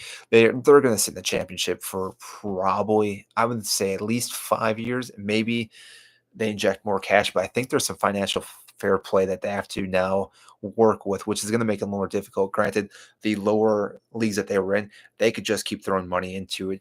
And I think now they're going to start seeing some other clubs that have obviously are just as big or have the money that they've been spending, and therefore it's going to be a little more difficult for them. But I mean, I wouldn't put it out of the realm. I mean, they've been doing so well. If they were to do back to back to back promotions, that would be one of the most ridiculous things I think that's ever happened in football. I'm not going to lie. Let's see, who's going to take penalties for Chelsea now? I mean, Cole Palmer. Cole Palmer takes all the penalties for us unless he's on the pitch. If he's on the pitch, then I think next on the list is Enzo, if I'm not mistaken. But I mean, I could see João Pedro being the next guy if he's on the pitch and Cole Palmer's not on the pitch there. So, sorry, I'm just going back here a little bit. Palmer, yeah, it won't change. You don't have to play for the team. You can't be registered in one competition for 2 different teams. Okay, that makes sense. But that's what I'm wondering, because if he wasn't registered for Dortmund, he should have been able to play, because not that we sold him or anything, but had Raheem Sterling been sold to, say, City, I think he could have played for City because he wasn't registered for the team. But I could be mistaken on that. And again, it does make sense, though, that he didn't play, though, either. By revolutionized, do you mean from 18th position to first in the championship? Yeah, that could possibly happen. Pedro has 1 miss in his career. I mean, Palmer only has 1 miss as well, and he had, what, 11 in a row? Maybe it was 10 in a row before he had his 1 miss? So, I mean, I would rely on Cole Palmer more. He's taken higher stake penalties as well. Let's see here. Reiner's can be the best signing, gonna be so low key and random, bagging 12 goals, 10 assists. I mean, if he does that, I would not be surprised that if he's in a team of the season. But like we said earlier, I don't know if he gets rotated with a bunch of other players because I gotta assume Phil Foden finds his form this upcoming year. And if not, then it might be on his way out to another club. But I gotta assume you have to put him in there. So I know we talked about City quite a bit. So let's just look at it. We're assuming they play four in the back, which they then do three in the front. So we have to do a 4-3-3, right? So because of that, now we have to use Rodri. So that leaves two positions for City to fill with the midfielders. Now, granted, maybe they don't go three and they go two, but then we also have to talk about Marmoush, who's most likely going to start. We also have to then talk about Phil Foden. He's probably going to start. And then now you have to fit that role with so many different players. And like I said, there's just so many midfielders. I don't know how Pep is going to do it this year, unless they sign or they sell some players yet that they just recently bought. But even then, I think there's so many midfielders they have to deal with because Oscar Bob is another guy that I could easily see fitting into the position of playing quite a bit. And then I guess did O'Reilly is that right? Oh, is his name O'Reilly? I guess I don't know if he got sold up, but I know he was getting some playing time this past year as well. Palmer, why would it change it? Exactly. It's going to be Palmer. Why are we talking about City? Someone mentioned Reinhardt, so again, that's why I mentioned City. But again, that's why I don't have him in the list because I didn't put any City players here because Pep Guardiola is always doing just Russian roulette Pep style. You never know who's going to be starting, but that's why. Is this list rage bait? I mean, I don't think so. I think this is a pretty solid list. We're only doing five. I mean, if I would have done top 10, I could have fit more players in there. He's better than Alanga. Again, I think people don't understand how good Alanga actually is. And for the price, yeah, it was a fair price. But again, I think after the first handful of weeks, people are going to see how good Alanga is and realize that this was a great signing for Newcastle. And the rest of the, like, he was maybe one of the missing pieces for Newcastle to, again, compete with other teams for, again, pushing for the title. Do I think Newcastle wins this year? Probably not. But like I said, he definitely gives them the capability to, again, be more aggressive when it comes to the attacking third. They're not just reliant on Isaac or Gordon for the most part. What do you think about who will win the league? I mean, I'm biased. It's Chelsea's winning the league. And granted, I understand that is obviously delusional, but I still think they have the potential to win the Premier League. We just saw them win Club World Cup, and so therefore, again, that's why I'm going for them. I hate when people say this because Noni was 60 mil, but Noni's going to be a backup. That's the problem. I mean, if you're looking at financial wise, like Alanga goes into the starting 11, whereas Noni is going to be backup to Saka, and I mean, obviously Saka could get hurt at any given point, but if he doesn't, Noni then has to fight for a position against him. Not going to happen. And Saka, if he's fully fit, plays 90 minutes. So it's not like you're going to think about this. You're not going to take Saka off to bring in Noni. Like that does not make sense. You throw him onto the left wing. I think Gabriel Martinelli is a better left wing because again, he can cut inside and score with his right foot. Do I think he's a phenomenal player? No, they could obviously upgrade. Noni at Chelsea did not do well anytime he played on the left wing. And I watched him play live. Anytime he played on the left wing, when I watched him, he literally just hung out on the outside of the pitch and just did not move until he got the ball. He didn't help in the defensive third, which obviously Arteta is going to need for himself. He did dribble well, but even then, like there was times he just lost possession. So whether, again, maybe because at that point he knew he was going to Arsenal, he just didn't care. So again, that maybe hinders my perception of him and watching him play. But like I said, from what I saw when he plays on the left side, it just does not work out for him. Let me back up again here a little bit. Kuna won. Pogba. I mean, Paul Pogba is in not in the Premier League. He was at one point, but obviously not anymore. It's a great sign, 70 mil. But I'm not keen on the price. Yeah, and Bowen greater than Alonga. No, I think Alonga is better. Who do you think? Oh, we will go up there. So okay, let's see here. Can't say that yet. We know what happens to players when they sign for United. Yeah, that's you have a valid point. Who was that? Mosey? I'm sorry if I mispronounced your name. Yeah, the last minus Bruno Fernandez, and I'm gonna say Mazarawi. Besides that, I think the last handful of signs that United have signed have been atrocious, to be real. I mean, look at Xerxes, not great. Hoyland obviously has not done anything for them. De Ligt, it has done okay for the most part. I would say, yeah, Martinez obviously was a good signing. Casemiro had some ups and downs, but I think he was well past his prime, which made it difficult. Ugarte hasn't done well, but I think this could be the year he does better. Obviously, now he's playing for Ruben, who he was playing for Sporting, which, like I said, was a big signing for United.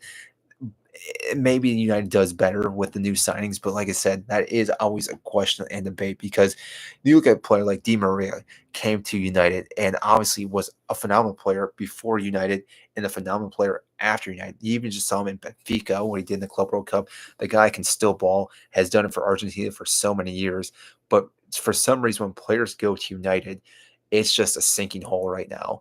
And obviously, it wasn't always that case, but it looks like that is the case as of right now. And so, again, that could change with again the new owner or new manager because last year there was just so much going on. There was no way he was going to turn that ship around. But this year, having the summer to work with these players could have a huge implication. That's why I do think United do better, and obviously they have to do better than what they did last year. If not, Ruben's getting sacked, and obviously they're going to have to start looking at the players as well, and the owners are going to be under absolute scrutiny from the fans as well if they do even worse than they did last year.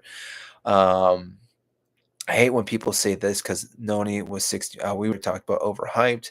So yeah, what you like Verts? Yeah, I think Verts. Again, if you just hopped in here, Max, I am a big Bundesliga fan as well. So again, I think not that Leverkusen is my team, but I do watch it quite a bit, and therefore, again, I think what we saw with Florian Verts is again a guy that can really excel, not just at club level but international as well. He's been a great player for the German national team. But I do think again he just fits perfectly into the Liverpool side. And I know they're still trying to bring other players in, but like I said, for the price tag they paid for him, again, hopefully that doesn't affect his mentality because we have seen that for players that have come in, we spent quite a bit on, and it just didn't work out for him. But I do believe he is a great player and obviously can play well for Liverpool for the most part. So that's why Nori or Shirky at top five. I mean, again, City's difficult to put it into the top five because I don't know how many players are actually going to actually start for City. The only player I do believe that fully starts every match at fully fit is Rodri, or yeah, Rodri and or Holland are the only two players I think fully start each and every match. After that, it's a coin flip. We never know who's going to actually start for them. Is Zumendi confirmed? And do we think about the Elanga, Noni, and Kudus debate? Yeah, he's confirmed. I think when I say we, I'm obviously not the guy that's signing him. He was confirmed, I think, yesterday or 2 days ago. I know it took forever. There were so many things talking about him, but yeah, he's confirmed for Arsenal. And then those other players, I mean, if we're looking at those three players, I think Alanga is still the better player of those three. Kudus is a great player, but again, he's gone missing in multiple matches, especially for West Ham. Now, whether that's because he was playing for West Ham and that's a team that I could see easily getting relegated. I know I mentioned that earlier, but I think that is one of the issues with him that again, there's some games that you expect him just to be a player that shows up and does well. It just didn't happen last year. If he does that time, there's obviously other players around that can bring him back up and make him look at least average if he's not having a great game. And obviously the players around him can still make him even that much better. So I still think Alanga is the better signing of those three players for the most part. In my opinion, one of United's worst decisions was selling Elanga. Yeah, exactly. Like, if you think about it, if United had Elanga right now, they wouldn't have a problem with one of their wingers because Garnacho and Ahmad. And Ahmad, again, is a great player right now for United. I think he's one of the standout players of last year. Granted, he picked up an injury, and I can't remember how long he was out for. But if Elanga was still at United, they wouldn't have a problem right now who they would be starting on their wing. I think Elanga is a guy that pretty much walks into maybe 80% of the clubs right now in the Premier League and does start, which again might be me being optimistic for how well, and because I have him on the list, but I do think again, maybe the only teams he really doesn't start for would be City, and I think even at City, I think he'd be actually a good signing for Pep. I do think he almost starts in every Arsenal. Yeah, Arsenal's the only team because he wins, and I guess Liverpool because you have Saka and Salah. But I do think he can play on both sides. So again, he's a great player. And like I said, United, I think were fools for selling him, but I'm a Chelsea fan. We've sold plenty of players we shouldn't have sold. So it does happen. It's one of those things that sometimes you have to move on from players, and you obviously don't know how it's going to work out. You're always taking gambles if you're buying players and selling players. Trash Kudos, overpriced. Sorry, I'm going back here and looking at some of these here. If I miss some of your comments, you can message them again. I'll try to look at them. Who do you support? Oh, you're asking that. Gotta say, I think it's pretty obvious who I support here. Reinhardt, I think Reinhardt is good. How is João Pedro number two? Bang average. I'm gonna assume PSNY doesn't watch João Pedro for the most part because the man is not bang average. The man is absolutely phenomenal. Bang average, but scored three bang. Yeah, exactly. Not only did he score three bangers, but again, he controlled most of the match against Fluminense. He obviously was a key factor in the PSG match, and even in what quarterfinals, semifinals, and finals, played massive role in all three of those. So again, for a bang average player, doing that is quite ridiculous. So I will take a bang average player that does that each and every week at Chelsea for the most part. All right, we've been on here for an hour and 20. So let's see here. Cancelo, better dribbler, better passer when he passed, and overall better. Are we saying Cancelo? Where I guess did Cancelo go to? Is he in the Premier League now? Did he go somewhere else? I know he was obviously at City, got loaned out, and I don't remember if he got sold somewhere. So I'm curious. Let me know if he did go somewhere. Have you watched Hugo play? Yes, I have. He's a good player. I mean, the only thing is he does lack composure sometimes in front of goal. Otherwise, again, he's a young player, but to lack confidence in front of the goal sometimes can be a huge factor, especially moving from the Bundesliga to the Premier League. But I do think he's a good sign if he does go to Liverpool. Ekiteke is overrated. Thank God Chelsea didn't sign him. He's the most obvious Bundesliga flop. I mean, I think hard to say the biggest flop because Timo Werner, and again, I did enjoy Timo Werner at our time at Chelsea, but he has to be up there for biggest flops coming from the Bundesliga. And I hate to say it, but I could even say Nkunku as of right now. But Nkunku still has time to right his wrongs and do well. And granted, he did have an injury his first season at Chelsea, which is always difficult then. Reiner, I'm gonna go for Reiners on that one. Next Holland watch. Yeah, bang average player comes in the comp while on holiday, scores three bangers and becomes a world champion. Yeah, exactly. Hazard or Neymar. If we're looking at prime wise, man, both they don't there's very similar players, but I'm gonna go with Hazard. But again, that's because being a Chelsea fan, if I was a Barcelona fan, I think I'd be picking Neymar hands down too. So I'm gonna stick with a guy that played for Chelsea. So that's why I'm gonna go with him because there are so many fond memories of Aiden Hazard just absolutely terrorizing so many teams, especially Tottenham. So again, I enjoyed watching him play for so many years, and the fact that we signed him right after winning the Champions League was phenomenal. I think Alanga is greater, but yeah. Copy and pasting. We'll see your messages, mate. Sorry if I missed your message. Yeah, type in. I love Timo better than Jackson. I don't know what that. I think Jackson is better than Timo, Premier League wise. If we're looking overall career, I mean Timo is better right now, but Jackson is a guy that again I feel like gets a lot of flack for how he finishes. But if you look at, and let me look at his stats real quick. So again, because Nico Jackson, I think, actually has a pretty good stat record for the Premier League, if I'm not mistaken. Which, like I said, it's one of those strange things that for some reason it gets a lot of hate. But if I'm not mistaken, his time at Chelsea, 2 seasons, scored 14 goals and 10 goals just in the league itself. So by that point, scored double digits. But then you also look at other competition, scored total. I'm trying to see here. Total for his first career at Chelsea, 17, and then 13, which again, 30 goals in 51 appearances, if I'm not mistaken. No, 81 appearances. So he's averaging about a goal every 3 matches, which is not bad as a player. And granted, yes, I know we played in the Conference League, but like I said, I think Nico Jackson gets a lot of hate, and this is one of those things that's unfortunate for him that we just bought Liam Delap. We bought Jamie Gins. We bought João Pedro because if we hadn't bought those players, I'd still think Jackson could be a great player for Chelsea, especially under Ender Maresca. So if he goes somewhere, I do think he does well. And I think a lot of people are thinking like he's a terrible player, but I don't see how you can classify him as a terrible player because he's obviously been doing well, not just even for Chelsea, but even at Villarreal. I think he had a pretty good career. I mean, I'm looking at the one here 2022-23, 38 matches, 13 goals, which I mean, for a striker, maybe should be doing better, but he's only what? He's 23, 24 now.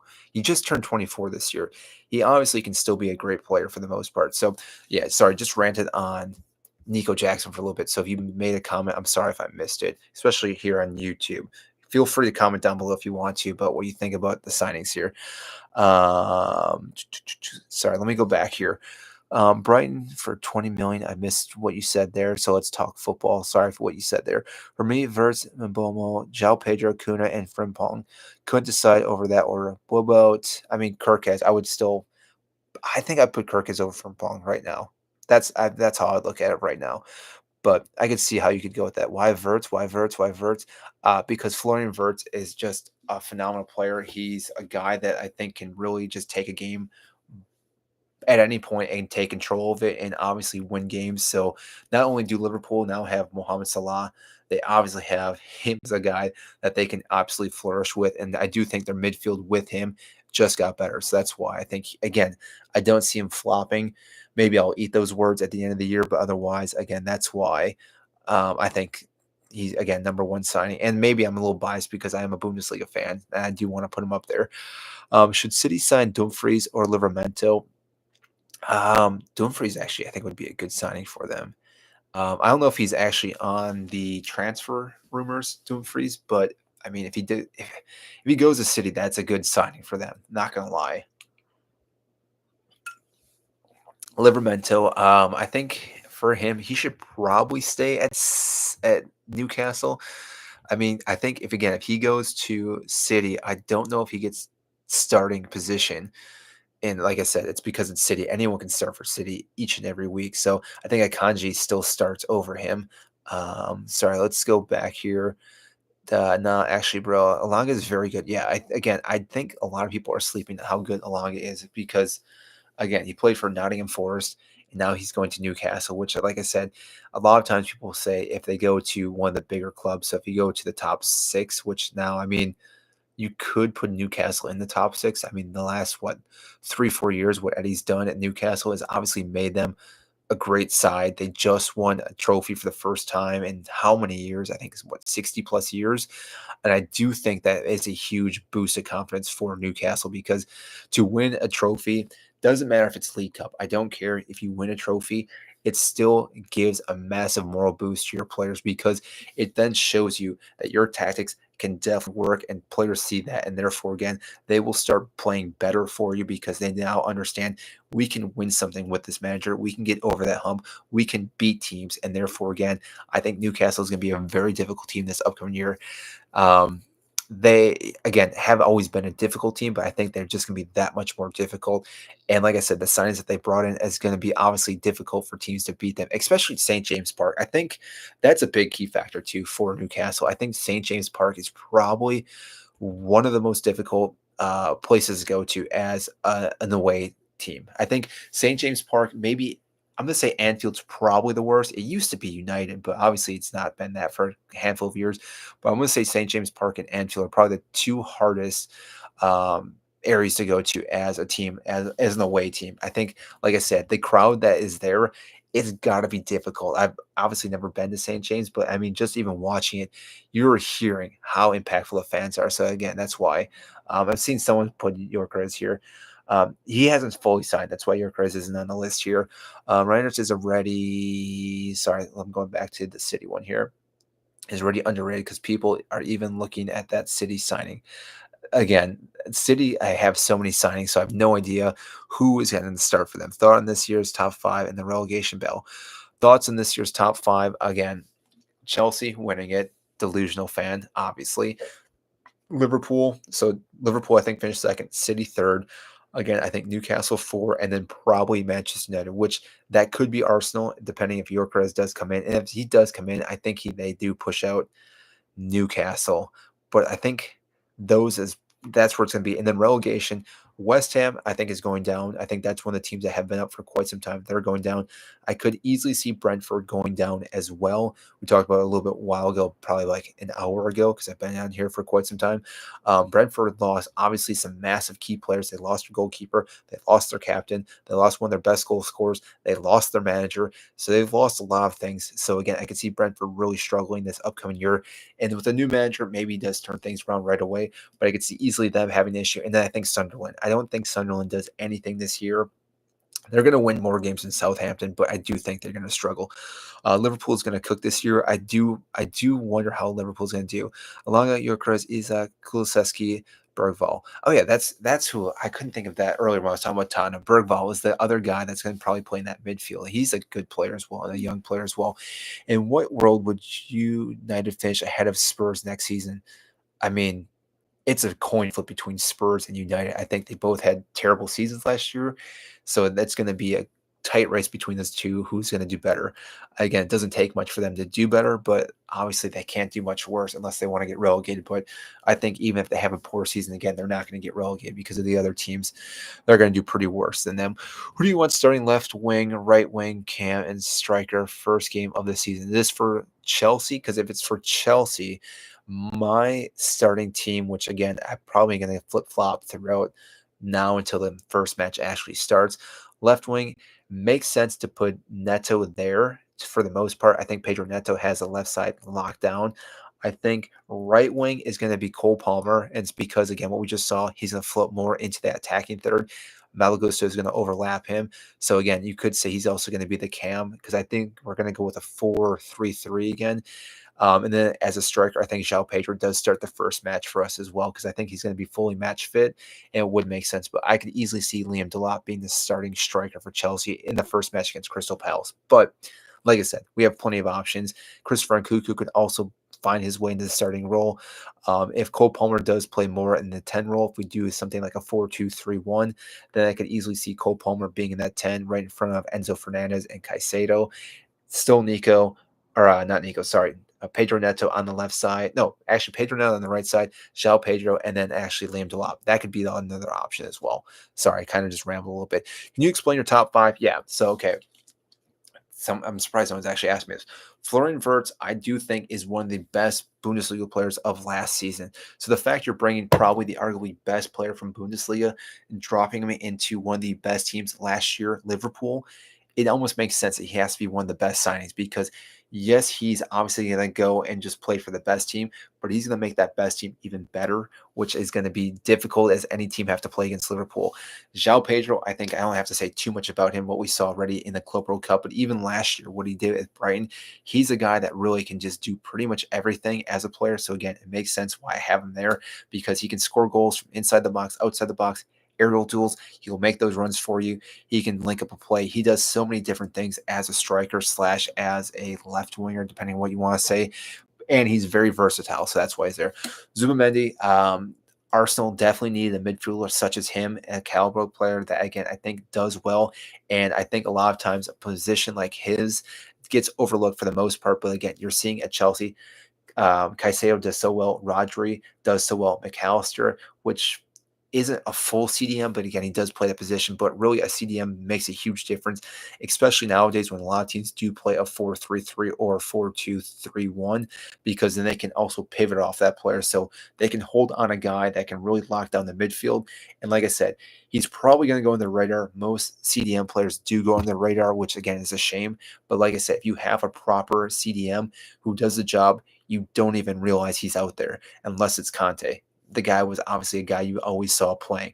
But like I said, if he stops everything attack-wise, he then makes it so much easier for then Arsenal to push forward. And so again, he's not going to be on the stat sheet minus maybe some interceptions, some tackles, but because of him being on the pitch, he's going to make Arsenal that much better because you're going to see players like Ben White or whoever's going to be on the left, whether it's going to be Timber or if it's going to be well, I'm blanking on the Italian guy's name right now. Calafiori, if he's going to be him, because both of them are going to be able to push up and therefore again overload the attack in third. Olanga, I think, is one of the best wingers right now in the Premier League. I do think a lot of people are sleeping on him, on how well he can do for Newcastle's upcoming year. Again, I think he's one of the best players. And like I said, I think Newcastle were very smart to sign him because he fits perfectly into their system. I do think Elanga almost walks into every other team minus Liverpool and Arsenal. Only two teams. Otherwise, I think he would start for pretty much every other team. And Kuna, I mean, if you watched last year, if you watched any Wolves games, you saw how good of a player he is. And he played for Wolves. Like, just let that set in for a second, how bad Wolves were last year. They would have been relegated if it wasn't for Kuna. And think about the teams that got relegated. You're looking at Leicester, you're looking at Southampton. Both those teams were so bad, and Wolves were that bad too. But Kuna, again, scored so many worldies, scored so many goals, created so many opportunities for Wolves that they, again, got over relegation and then obviously finished above Tottenham and Manchester United. I think they finished above West Ham too. So that's again why I think West Ham is going to be one of the teams that does get relegated because again they just have nothing to show for this upcoming year. So hopefully that makes sense for my top five. Like I said, there's plenty of other players that could easily be in this top five. The top five is always difficult because I could have easily put Kirkheads in here at some point. I could put Frimpong. I would probably put again Morgan Gibbs White had he actually fully signed, but again, it hasn't fully gone through.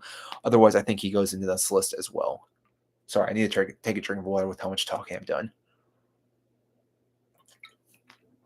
When you talk for about, because I'm looking at this timer here, I've been on for an hour and 35 minutes.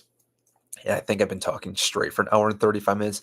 The vocal cords start to feel it for the most part. But right now, the reason why I'm doing a lot of these lives is because when I did the Club World Cup final, I did commentating on it for it. I was able to do the 3 hours, but at the end, I was losing my voice. So part of the reason why we do a bunch of lives now too is obviously to talk with everyone here. But obviously, I'm working on continue to make sure that I can talk for 3 hours straight, which is why these lives I'm constantly talking. So again, I feel like I see some lives where not everyone's talking, constantly talking, which maybe that's why it's a proper name for me being your daily yapper for the most part. But like I said, I do love doing this and love talking about the sport. So does Dembele have a bad Club World Cup final rule him out of the Ballon d'Or?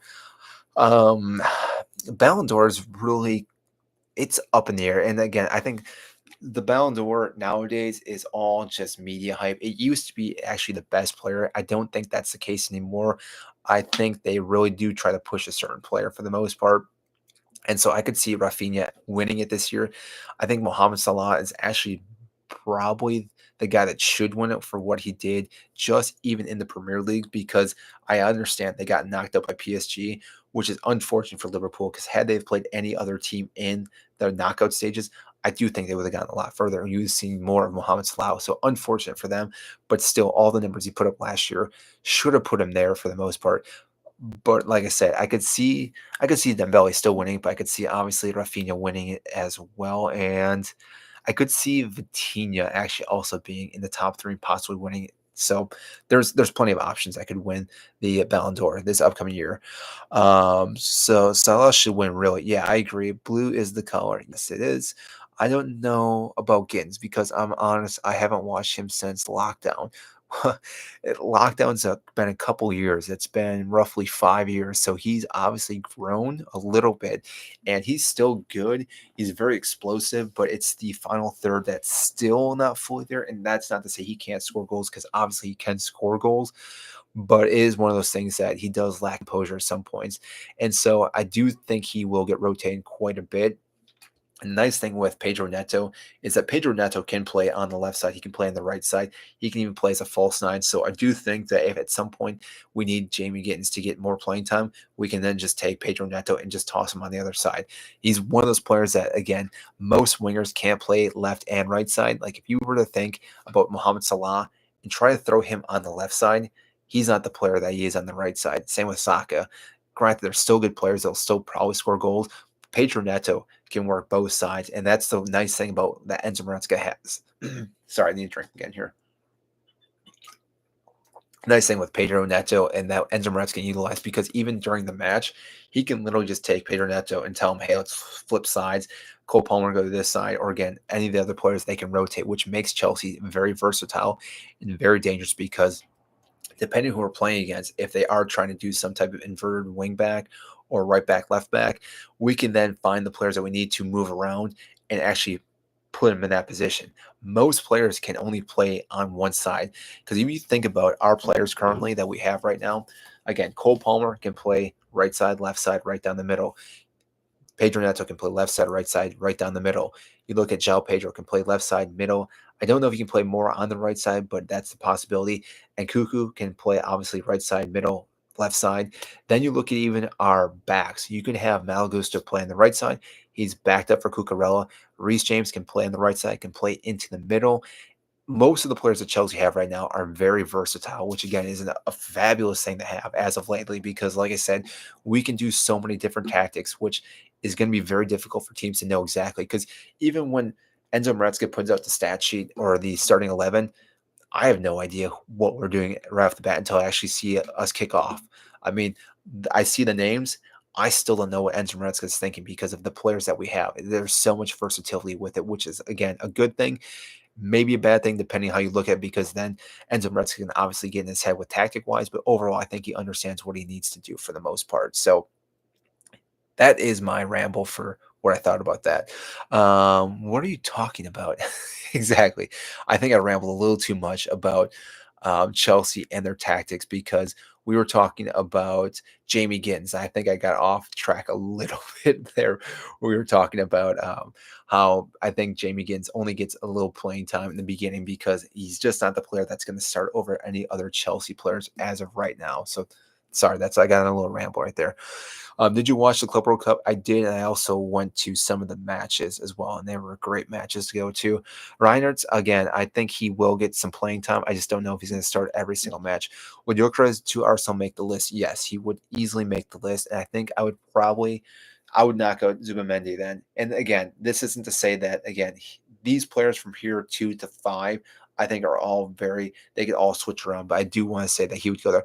Kirkes, what's up, Paul? Welcome back, by the way. I see you're back again tonight. You're catching me almost right at the end, though, Paul. So just giving you a heads up. I've been on for an hour and 40 minutes, so I'm not sure how much longer I'll be on YouTube. But he's saying Kirkes, and again, I could see him being in the top 5 as well.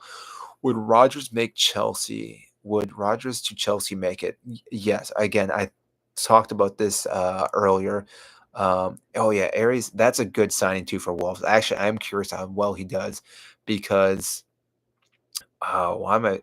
Because he came from Fluminense or Botafogo, one of the Brazilian teams. I can't remember right now off the top of my head, and I wish I had my other screen to tell me where he came from. As long as decent but overrated. But yeah, Rogers would again. He makes a perfect sense for Chelsea this time, and the reason why is because we don't have any depth for Cole Palmer. If Cole Palmer gets hurt, there is not a single player that can do what Cole Palmer does. Morgan Rogers is the closest possibility if we bring him in that can do that. And it's the same thing I just mentioned earlier. Morgan Rogers can obviously play in multiple positions as well. So if we were to utilize him, we can then also be very versatile as well. So he does make sense. And it seems like if we bring in Morgan Rogers, we're probably sending Nico Jackson to Aston Villa for the most part. So just saying for the most part, that's what we would expect to see for there. Without Vitinha, Dembele isn't a top contender for the Ballon d'Or. Yeah, again, that's why I think Vitinha could be a phenomenal player that could obviously win the Ballon d'Or. And it's kind of ridiculous because he didn't do well for so long, and then all of a sudden, like he just started going off. So I'm not sure what Luis Enrique told him or what he's done differently for him, but he's made him that much better for the most part. Palmer's injured. João Pedro is in the 10 and Delap as a 9. I mean, yeah, I guess that's true. João Pedro could play as a 10. I would prefer Morgan Rogers, though, as our 10, if that is the case, if we can sign him. Dewsbury Hall can be backup for Palmer. That's not the same. Not the same at all. We're going from pretty much going from some type of, I don't know, an Aston Martin down to, I'm not even sure what, I guess cars you probably know, but we're going from an Aston Martin down to a Camry, a Toyota Camry. They're both good, but obviously one is way quicker than the other and one does so much more. So That's not to knock Dewsbury Hall, but again, he's not as good as Palmer. Thoughts on Newcastle transfer window? I think Newcastle have done quite a phenomenal job for the most part. Is a 100 million player. Chelsea will not be paying that. It's Paul. It's Chelsea. It's Chelsea. I would not be surprised if they drop 100 million. And again, I think part of the deal with Morgan Rogers is that we sell the Nico Jackson. So whether that's 50 million, so it's 50 million going, 50 million coming back for the most part. So it would be one of those things that would make Morgan Rogers a little more affordable, we'll say. It's not my money, obviously, but that's what I would say. Back up though, you think we'll sign Morgan Rogers? Thoughts on so Newcastle, I think again have done a phenomenal job. I think they need to sign maybe one or two more players for the most part. Do you rate defenders? Because Kirkus is one of I do rate defenders, and I made the mistake. I probably should have put at least one defender on this list, whether it was Kirkez or Fernpong. I think both those guys could easily make this list. And there's probably some other guys. Nuri, I think, could obviously be on this list. I think he does well at City this upcoming year too. So I should have probably put a defender. That's my mistake. And I do like defenders. I'm more of a defensive mindset person when it comes to tactics. I mean, Chelsea have been known to park the bus, obviously with Jose Mourinho. So again, it's not too surprising. I do prefer defenders, but obviously I still like watching goals being scored all the time. Would you buy Harvey Elliott for 45, 50 million as Palmer's backup? Harvey Elliott could be a good sign, but wait, didn't Harvey Elliott go somewhere though? I thought he got bought or sold to someone else. So I don't think he's in the transfer market. I could be wrong on that. Maybe he still is at Liverpool, but I thought he went somewhere. Are Chelsea just going to buy every player in the league? I mean, there's a possibility, but you got to think about Chelsea again. They buy a bunch of players, but they sell a bunch of players. Like Chelsea are phenomenal at selling players. So, like I said, it's one of those things that I do believe that yes, Chelsea probably do buy too many players, but they also sell quite a few players, and they do turn a profit on most of these players. Like you look at Noni, we just sold him after 2.5 seasons, and we made a profit off him. Obviously, didn't make a profit off Capo. That's its own topic. But you look at some of the other players we've sold, we do quite well. Now, granted, there's some players that we have sold that as a fan, I do regret that we sold. But like I said, it is part of the business that you have to buy and sell players to, again, continue to get better players.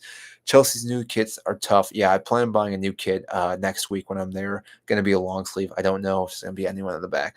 Liverpool's transfer window is the type of greed they talk about in the and that's the thing, like Liverpool have done so much spending, and again, I understand they're trying to go out and buy a bunch of players and not have to worry about buying players for the next handful of transfer windows. But like I said, it is one of those things that you are taking a bit of a gamble, because if they buy all these players, the next handful of windows they can't go and buy a bunch of players. And this is why Newcastle, the last 2 years, haven't been able to buy anything, because they were trying to keep up with PSR or FFP.